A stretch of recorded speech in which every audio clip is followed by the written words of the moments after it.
Hello, my friends. Welcome back to StoryPath English. I hope you are having a peaceful day. Today, I want to tell you a very special story. It is a story about competition, about glory, and about bringing the world together. Every 2 years, billions of people stop what they are doing. They gather around televisions.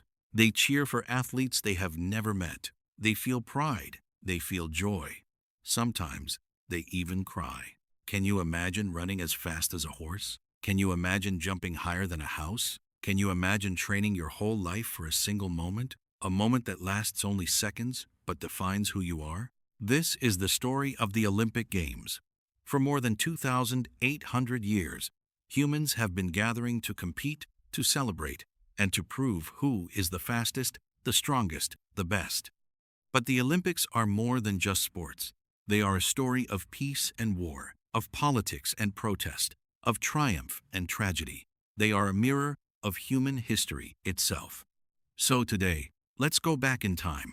Let's discover how a simple foot race in a small Greek village became the greatest sporting event on Earth. This is not just a story about sports. It is a story about what happens when humans come together to see who we are and what we can become.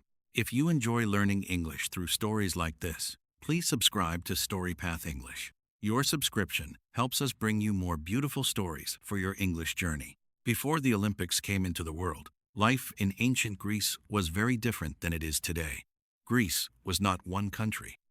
It was a collection of city-states, small, independent communities like Athens, Sparta, Corinth, and Thebes. These city-states were often at war with each other. They fought over land, over resources, over pride. But there was one thing that united them. The Greeks loved competition. They competed in poetry, in music, in drama. But most of all, they competed in sports. They believed that a strong body was just as important as a strong mind. They believed that pushing yourself to the limit was a way to honor the gods. The Greeks had many religious festivals. They would gather to worship their gods and to celebrate with food, with music, and with athletic games. But one festival would become more important than all the others. It took place every 4 years, in a small village in the western Peloponnese. The village was called Olympia. The first Olympic Games were held in the year 776 BC, at least. That is the date written in the earliest records. But the Games were probably much older. The Greeks themselves believed they had been started by the gods. One story said that Zeus himself wrestled his father for control of the world right there at Olympia. Another story said that Heracles, the hero we call Hercules, started the games to honor his father Zeus after completing his famous labors. Whether the stories were true or not, the Greeks believed that something sacred happened at Olympia. When the games were held, a sacred truce was declared across all of Greece. For 1 month, wars stopped. Soldiers laid down their weapons. Enemies traveled safely through each other's lands. Anyone who broke the truce faced severe punishment. For this brief time, peace was more important than war. The early games were simple.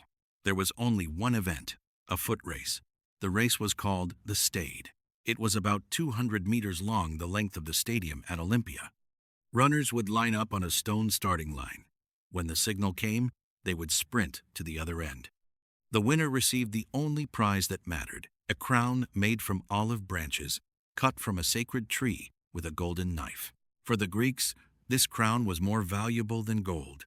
When you won at Olympia, you became a hero. Poets wrote songs about you.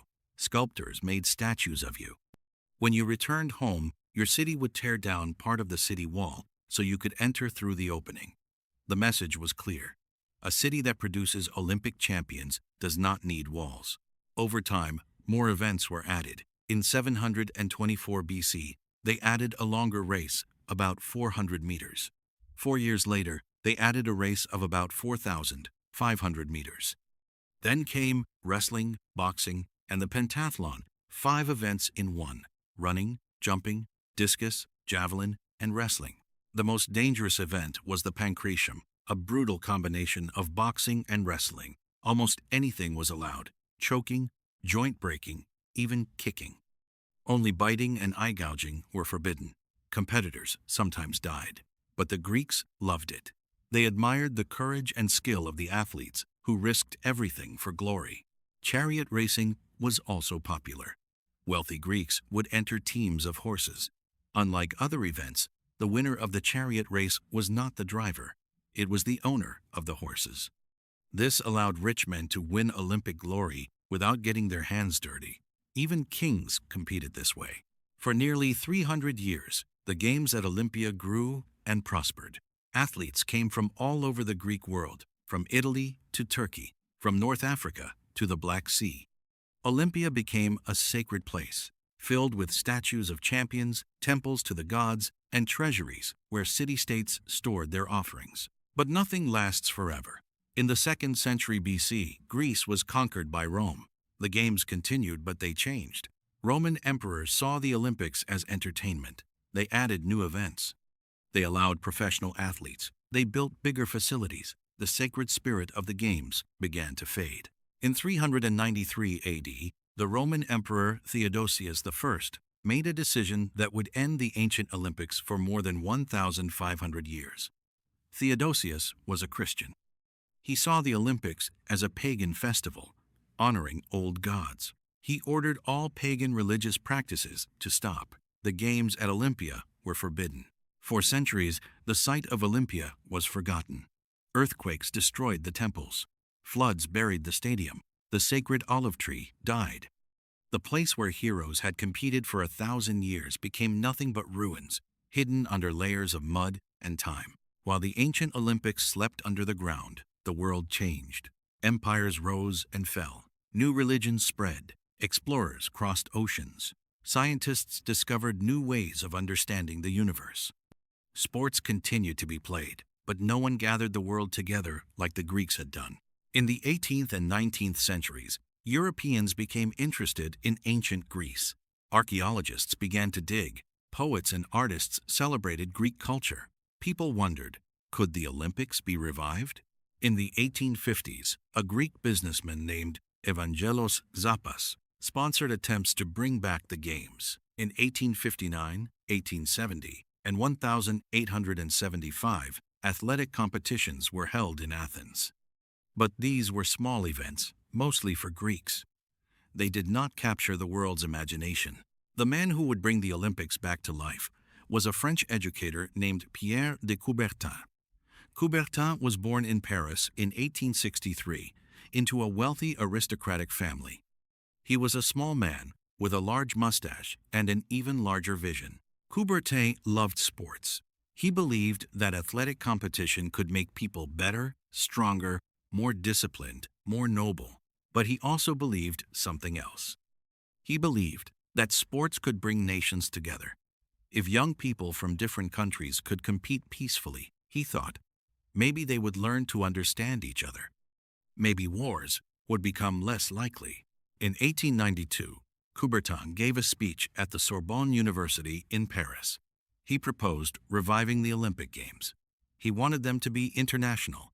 He wanted them to be modern. And he wanted them to happen every 4 years, just like in ancient Greece. At first, people were skeptical. They thought it was a nice idea, but impossible. How could you bring athletes from all over the world together? Who would pay for it? Where would they compete? But Coubertin did not give up.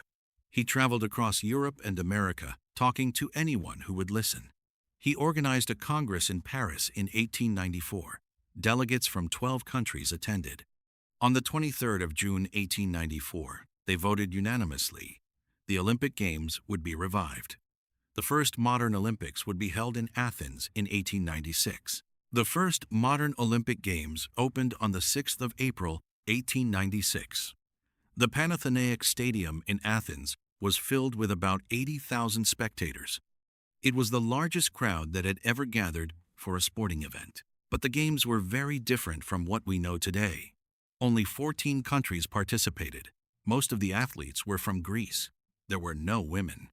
The events included running, jumping, throwing, gymnastics, swimming, cycling, and wrestling. The swimming competition was held in the cold open water of the Mediterranean Sea. One competitor nearly drowned. The hero of the 1,896 games was a Greek shepherd named Spyridon Louis. He entered the marathon, a new event created to honor the ancient Greek messenger who ran from the battlefield of Marathon to Athens with news of victory. The race was about 40 kilometers long, the distance from Marathon to Athens. Louis was not a trained athlete. He was a simple man who carried water for a living. But he had determination.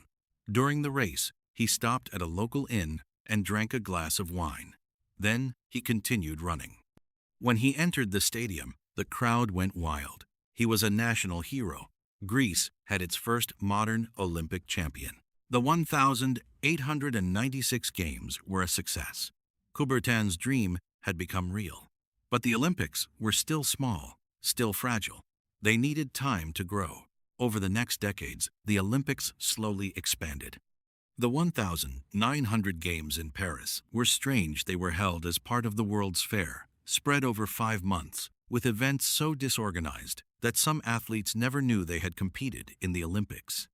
The 1,904 games in St. Louis were even stranger, with athletes from only 12 countries and many events featuring only American competitors. But the games continued. In 1908, London hosted. In 1912, Stockholm introduced modern timing equipment and electric loudspeakers. The Olympics were becoming more professional, more organized. Then came 1914. War broke out in Europe. The 1916 Games, scheduled for Berlin, were canceled. It was the first time since 1896 that the Olympics did not happen. Coubertin's dream of using sports to prevent war had failed, at least for now. After the war ended in 1918, the Olympics resumed. The 1,920 Games in Antwerp honored the fallen soldiers and celebrated the return of peace. New events were added. Women were finally allowed to compete in swimming and tennis. The Olympic flag, with its 5 rings representing the 5 continents, was flown for the first time. In 1924, the Winter Olympics were created, held separately in Chamonix, France.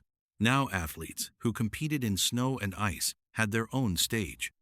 The same year, the Summer Olympics were held in Paris. These were the games that inspired the movie Chariots of Fire, telling the story of British runners who competed for glory and for faith. The 1,928 Games in Amsterdam introduced another tradition, the Olympic flame. A fire was lit in a cauldron at the stadium, symbolizing the connection between the ancient and modern games. Later, the idea of a torch relay would be added, carrying the flame from Olympia in Greece to the host city. The 1930s brought new challenges. The 1,936 Games were awarded to Berlin under the Nazi regime of Adolf Hitler. Hitler saw the Olympics as a chance to show the world the supposed superiority of the German people. He built massive stadiums. He created elaborate ceremonies. He wanted to prove that his ideas were right. But one man ruined his plans. His name was Jesse Owens. Owens was an African-American athlete from the United States. He was the grandson of slaves. In Berlin, he won 4 gold medals in the 100 meters, 200 meters, long jump, and 4x100-meter relay. He became the most successful athlete of the Games. Hitler refused to congratulate him, but the world saw the truth. Talent and determination have nothing to do with race. The 1,936 Games were also the first to be broadcast on television, though only to small screens in Berlin, and they were the first to feature the torch relay, carrying the flame from Olympia to the host city. This tradition continues today. After 1936, the world plunged into war again. The 1,940 and 1,944 Games were canceled. The Olympics slept while the world burned. When the war ended in 1945, the Olympics needed to find their way again. The 1,948 Games were held in London, in a city still damaged by bombs. There was no money for new buildings. Athletes stayed in military camps, but the Games happened. They showed that the world could come together, even after the worst conflict in history. The 1950s and 1960s saw the Olympics grow rapidly. New countries joined. New records were set. Television brought the games into people's homes. Athletes became famous around the world. In 1960, the Rome Games were broadcast across Europe. An Ethiopian runner named Abebe Bikila won the marathon running barefoot, just as he had trained at home. He became the first black African to win an Olympic gold medal. The same year, a young boxer from the United States won light heavyweight gold. His name was Cassius Clay. Later, he changed his name to Muhammad Ali and became one of the most famous people on earth. But the Olympics also became a stage for politics. In 1968, in Mexico City, two American sprinters, Tommy Smith and John Carlos, won gold and bronze in the 200 meters. During the medal ceremony, they raised their fists in a black power salute, protesting racial inequality in the United States. They were sent home in disgrace. But their gesture became one of the most famous images in Olympic history. In 1972, tragedy struck the Munich Games. Palestinian terrorists attacked the Olympic Village, taking members of the Israeli team hostage. A rescue attempt went wrong. 11 Israelis, 5 terrorists, and 1 German police officer were killed. The Games were suspended for a day, then continued. The world was shocked. The Olympics would never be the same. In 1976, African countries boycotted the Montreal Games to protest apartheid in South Africa. In 1980, the United States and many other countries boycotted the Moscow Games to protest the Soviet invasion of Afghanistan. In 1984, the Soviet Union and its allies boycotted the Los Angeles Games in return. The Olympics, meant to unite the world, had become a tool of division. Through all the politics and problems, the athletes continued to inspire. In 1984, Carl Lewis matched Jesse Owens's achievement, winning 4 gold medals in the same events. In 1988, Florence Griffith Joyner, known as FloJo, ran so fast that her world records still stand today. In 1992, the Barcelona Games introduced the Dream Team, American basketball players like Michael Jordan and Magic Johnson, the greatest collection of talent ever assembled. They won gold easily, but more importantly, they showed the world the joy of playing together. The same year, a British runner named Derek Redmond was competing in the 400 meters. Halfway through, his hamstring snapped. He fell to the track in pain. Then, something amazing happened. His father jumped from the stands and helped him to his feet. Together, father and son limped to the finish line. They came last, but the crowd gave them the biggest cheer of the Games. The Olympics are not only about winning, they are about heart. In 2000, the Sydney Games were called the Friendly Games. A North and South Korean team marched together under one flag. A runner from Equatorial Guinea, Eric Musambani, swam the 100 meters freestyle so slowly that he almost drowned, but he finished. The crowd cheered him like a champion. He had never seen an Olympic-sized pool before. He had trained in a hotel pool and a river, but he tried. That was enough. In 2008, Beijing hosted the most expensive and spectacular games ever seen. China wanted to show the world its power and its progress. New buildings rose, new records fell. But the Games were also criticized for China's human rights record. The Olympics, always more than sports, reflected the tensions of the world. In 2012, London hosted again. The Games celebrated diversity and history. A mascot called Wenlock, named after a village that hosted early Olympic-style events, reminded everyone of the long story of the Games. In 2016, Rio de Janeiro became the first South American city to host. Despite problems with money and disease, the Games brought joy to a country that needed it. Today, the Olympics are bigger than ever. More than 200 countries participate. Thousands of athletes compete in dozens of sports. Billions of people watch on television and online. The Games cost billions of dollars to host. They bring glory to cities and countries. They also bring problems, cost overruns, corruption, environmental damage. But still, every 2 years, the world stops to watch. We watch because we love to see humans push the limits of what is possible. We watch because we love to see athletes achieve their dreams. We watch because, for a few weeks, the world feels a little smaller, a little friendlier, a little more connected. The Olympic rings, blue, yellow, black, green, and red on a white background, represent the 5 continents. Every national flag in the world contains at least one of these colors. When you see the rings, you see the world. The Olympic motto is Citius, Altius, Fortius, Latin for faster, higher, stronger. In 2021, the International Olympic Committee added a new word, together. So now the motto is faster, higher, stronger together. This is the spirit of the Olympics. Not just winning, not just records, but coming together, competing peacefully, respecting each other, celebrating what humans can do when we try. Why do we love the Olympics so much? Because they show us the best of ourselves.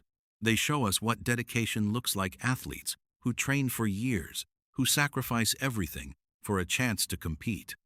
They show us what courage looks like. Athletes who fall and get up, who fail and try again. They show us what grace looks like. Winners who hug losers, competitors who help each other. Because they connect us to ancient history. When we watch the Olympics, we are doing what the Greeks did 2,800 years ago. We are gathering to see who is fastest, who is strongest, who is best. We are honoring the same human desires to compete, to achieve, to be recognized, because they connect us to each other. In a world that often feels divided, the Olympics remind us that we share this planet. We cheer for athletes from countries we have never visited. We feel pride when someone from our country wins, but we also feel admiration when someone from another country does something amazing. For a few weeks, we are not separate. We are one world. Because they give us stories. Every Olympian has a story. The refugee who found a new home through sport. The mother who came back after having children. The underdog who nobody believed in. The champion who failed and came back stronger. These stories inspire us. They remind us that anything is possible. Because they show us history unfolding. Jesse Owens in 1936. Tommy Smith and John Carlos in 1968. The Munich tragedy in 1972. The Dream Team in 1992. These moments are part of our shared memory. When we watch the Olympics, we are watching history happen. Today, when you watch the Olympic Games, when you see athletes from around the world marching together in the opening ceremony, when you see them hug each other after competition, when you see them stand on podiums with tears in their eyes, remember this long journey. Remember the sacred olive crowns of ancient Olympia. Remember the sacred truce that stopped wars so athletes could compete. Remember Pierre de Coubertin, the small Frenchman with a big dream. Remember Jesse Owens running past Hitler's hatred. Remember Tommy Smith and John Carlos raising their fists for justice. Remember Derek Redmond and his father limping to the finish. Remember every athlete who tried, who failed, who succeeded, who inspired. You are watching thousands of years of history. You are seeing the best of humanity, our strength, our courage, our determination, our grace. You are part of the story too. Every time you cheer, every time you feel that thrill, every time you believe that anything is possible, you are carrying the Olympic flame forward. The Olympic Games are more than sports. They are a celebration of who we are and who we can become. They are a reminder that, no matter where we come from, no matter what language we speak, no matter what we believe, we are all human. We all want to be faster, higher, stronger, and we are all stronger together. Thank you for listening to this story today on StoryPath English. I hope you enjoyed learning about the amazing history of the Olympic Games. I hope it helped you with your English. If you liked this story, please give it a like. If you want to hear more stories about history, sports, and the world around us, please subscribe to StoryPath English. Your support helps us create more content for your English learning journey. And if you have ideas for other stories you want to hear, about other sports, about other events, about anything at all, please leave a comment below. I would love to know which topics help you learn best. Until next time, my friends, keep learning, keep dreaming, and remember, every one of us has an Olympian inside. Every one of us can be faster, higher, stronger. Every one of us can be better together. Goodbye for now.